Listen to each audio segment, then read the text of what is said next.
Всем привет, с вами Вика. И давайте посмотрим новый расклад Таро для мужчин. Корона сбита. Кто же постарался? Как всегда, настраивайтесь на расклад. Для энергообмена ставьте лайк, подписывайтесь на мой канал, делитесь видео с друзьями. И смотрим, в каких энергиях вы находитесь.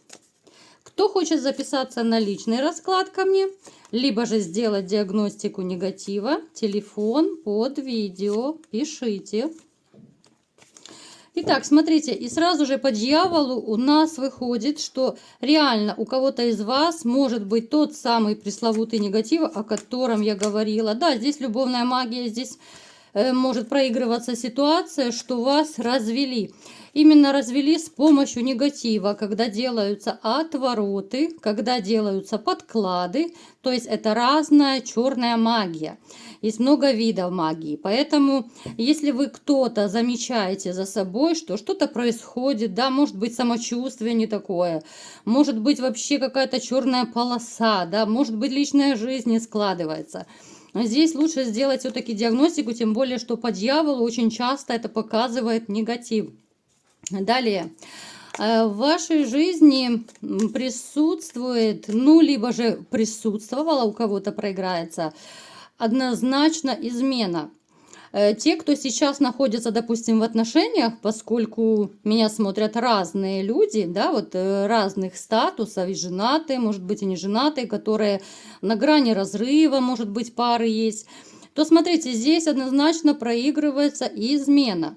Это измена, о которой вы либо же не знали, либо же не хотели знать, старались закрывать глаза.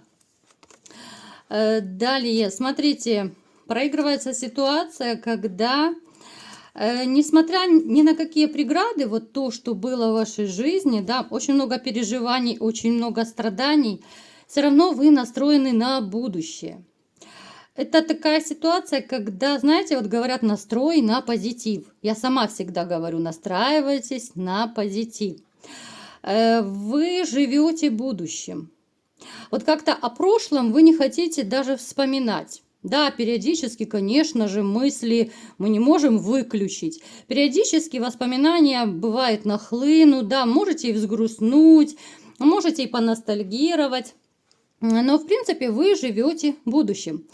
Вам бы хотелось вот все-таки встретить ту единственную, которая, скрасила бы ваше одиночество. Потому что, несмотря на то, что вы, да, вы сильный мужчина, вы можете кого угодно поставить на место, вы можете решить многие проблемы, да, такой вы пробивной товарищ по жизни. Но, тем не менее, вот момент одиночества и момент проблем как раз вот в личной жизни, он очень остро у вас стоит. Напишите в комментариях, у кого резонирует это. Причем здесь может даже проиграться ситуация, когда вы, опять же, некоторые из вас, да, целенаправленно знакомитесь. Кто-то общается, может быть, целенаправленно, там, по интернету, да, кто-то, может быть, знакомится, я не знаю, там, в транспорте, в магазине, где угодно. То есть вы не сидите на месте, вы делаете какие-то шаги, вы знакомитесь, но все-таки вы женщин перебираете. Вы никогда не будете цепляться в первую попавшуюся женщину, даже если она будет супер красавица.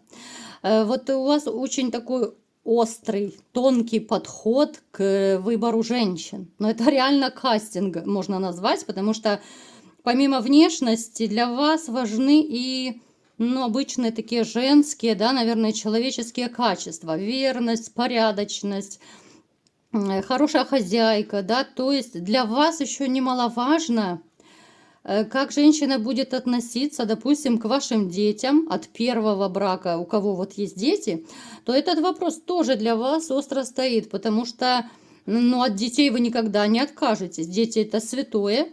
И вот в выборе спутницы вы всегда будете на стороне детей, да, вот вы будете смотреть, как же ваша женщина, вот, допустим, контактирует с детьми, как вот она находит с ними общий язык или нет.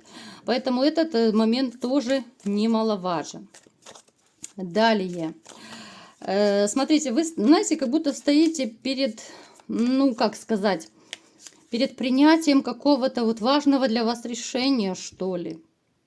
Опять же, это может проиграться у всех по-разному, да, кто-то стоит вот на пороге новых перемен, да, вот кто-то, допустим, хочет переехать, кто-то хочет поменять работу, да, ну то есть вот вы стоите на пороге новой жизни в каком-то смысле, да, вот абсолютно кардинальные перемены в жизни. Причем эти перемены очень важны для вас. Другое дело, что среди вас есть такие, которые, ну, не очень решаются, поменять свою жизнь. Даже может проиграться ситуация, что вы, допустим, подумываете о смене работы, либо же о том же самом переезде, но вот сомнения не дают вам покоя. Что же касательно личной жизни, да, вот смотрите, опять же, поскольку это общий расклад, здесь проигрывается ситуация, что да, среди вас есть, конечно, такие товарищи, которые заводят легкие романы, которые, ну, не стремятся к серьезным отношениям, потому что наелись, вот именно наелись вот этих серьезных отношений. Наелись ответственности, да, вот не хочется больше таких отношений, потому что больно.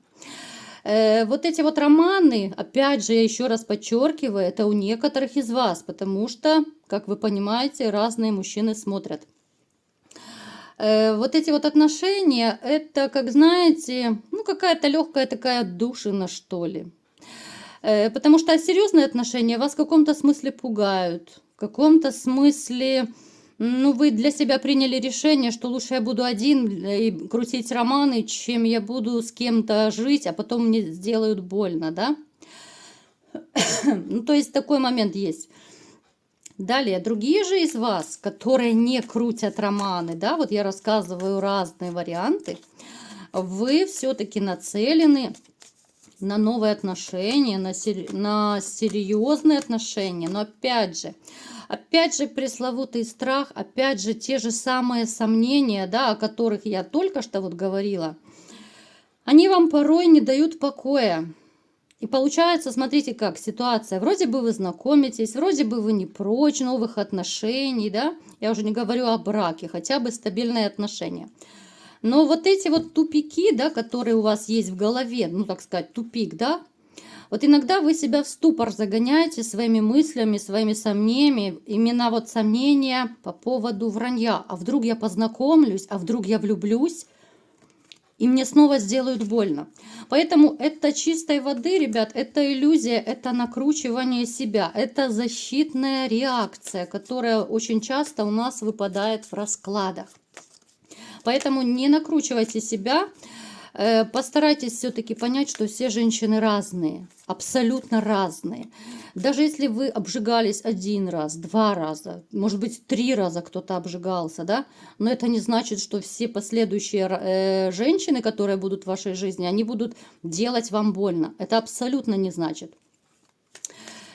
И теперь давайте-ка будем смотреть, ребят, что же за женщина пришла к нам на расклад, да, у кого же корона сбита и кто ей сбил эту корону. Смотрим.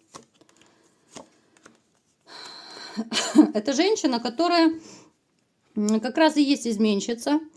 Это ваша такая пресловутая предательница. Это женщина, которую вы всей душой хотели бы забыть, как кошмарный сон. Даже если вы сейчас с ней общаетесь, вот некоторые из вас, которые, ну, не могут по какой-то причине прекратить общение, да, у кого-то это дети, может быть, общие, у кого-то еще какие-то нерешенные дела, может быть, судейские дела, юридические незавершенные. Вот вы, знаете, вот как будто вот напрягаетесь, содрогаетесь просто от одного имени. Вам не хочется вспоминать человека, вам не хочется вообще контактировать, но вы вынуждены, да? Ну так складывается, от этого вы пока не можете, ну, никуда деться. Это женщина, в которую вы вкладывались очень сильно финансово. Эта женщина выдаила из вас очень много денег. Это женщина, которая разбивает сердца мужчинам, и вы не первый, не вы последний. Очень материально ориентированная дама, хотя я вам скажу, что Ну, сказать, что она много чего представляет из себя, я никак не могу. Знаете, у меня почему-то такая информация идет, что вот она, ну, какая-то, знаете, вот вроде бы и взрослая уже женщина, но какая-то она то ли как вот незрелая девочка, то ли она неопытная. Это может проигрываться по-разному. Это и не очень опытная, ну, не очень хорошая любовница. Это может быть не очень хорошая хозяйка, да, которая, ну, банально, элементарно не умеет готовить, кушать, да, либо же это делает, ну, не очень вкусно. То есть это такая, ну, вечная девушка, девочка, как угодно называйте, но очень, очень неприятная в общении. Вот я вам скажу, что, ну, вот почему-то у меня такое ощущение, что она может сказать слово, вот как отбрить, вот она может убить словом. Она может что-то такое выдать, да, вот какую-то фразу, и человек все сражен наповал. Вот просто ступор после такой фразы. Вот напишите, у кого проигрывается такая ситуация, она очень и очень непростая. Очень колкий язык. Дама эгоистичная, дама, несмотря ни на что, смотрите, она еще не уверенная в себе. Она пытается казаться уверенной, она пытается показать, что она в короне, но там очень много внутри, ну, я думаю, это психологические проблемы скорее, потому что есть неуверенность. Она очень часто сомневается. В чем она сомневается? Смотрите, вот эти, ну, пентакли, ну, от этого никуда не денешься. Огромная любовь у нее к деньгам, к красивой жизни, да, вот к спонсорам. Вот. Если у мужчины деньги есть, конечно же, она его будет любить. Только деньги заканчиваются, все, до свидос, мужчина не нужен. Простите. Как-то вот, знаете, она постоянно сомневается, вот она не уверена в себе, что у нее всегда будет красивая жизнь. Она очень боится остаться без денег, она боится остаться без комфортной жизни. Здесь может быть даже ситуация, что она выросла, допустим, в не очень обеспеченной семье, где родители, допустим, так, ну, очень бедно жили, когда какой-то недостаток вот она испытывала. Поэтому сейчас она отрывается по полной. Она одевает корону, но за счет этой короны она, конечно же, самоутверждается, да, вот, что я еще нравлюсь, что я нравлюсь обеспеченным мужчинам, вот в таком ключе. Давайте-ка будем смотреть, кто же все-таки сбил ей эту корону, да? Что же произошло? Корона-то сбита.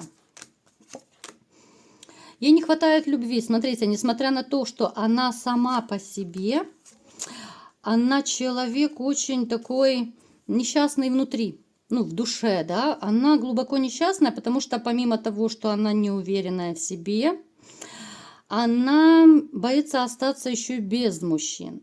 В ее жизни был мужчина, который ее обеспечивал. Ну, я думаю, это, скорее всего, после вас уже мужчина был.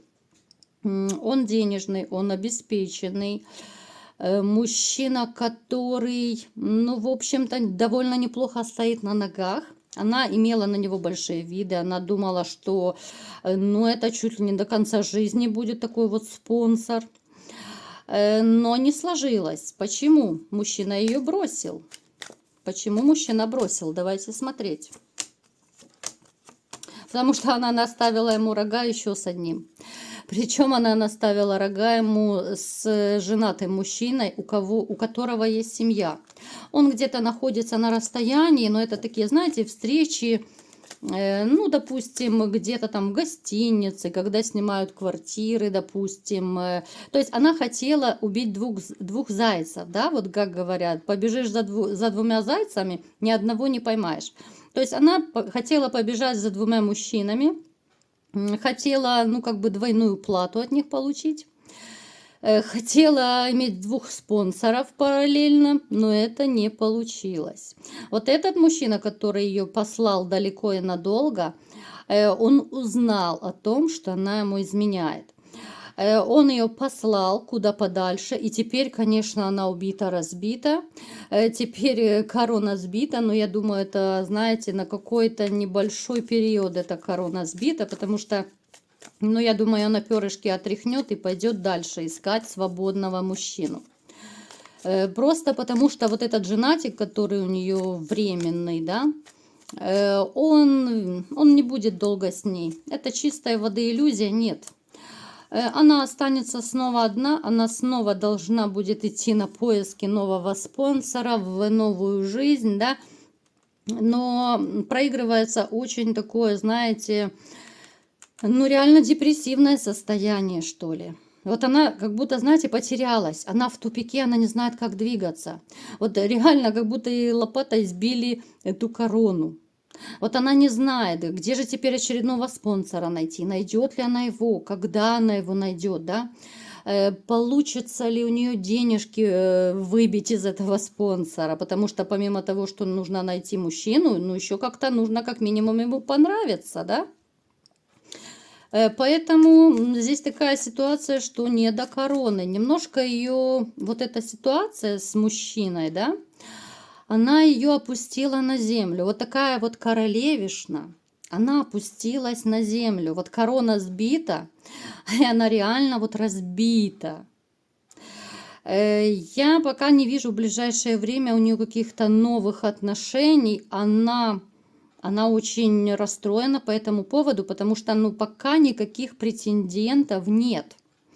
На улицу она, естественно, не выйдет и не будет кричать: «Ау, мужчины, возьмите меня кто-нибудь», да, вот обеспеченные мужчины.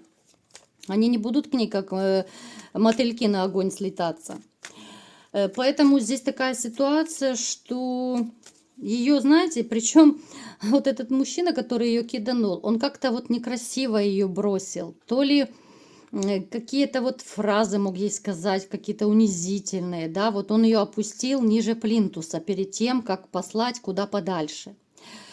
Поэтому она в шоке по колено, она потеряна, она без короны на какой-то период, и она, в принципе, получила то, что она и заслужила. Вот я думаю, никому ее не жалко. Вот от слова совсем не жалко, потому что таких людей, как правило, жалеть не стоит. Они заработали, они заслужили. Получи, фашист, гранату, да? Вот такой был расклад. Кому понравился, ставьте лайк, подписывайтесь на мой канал, делитесь видео с друзьями. И всем пока!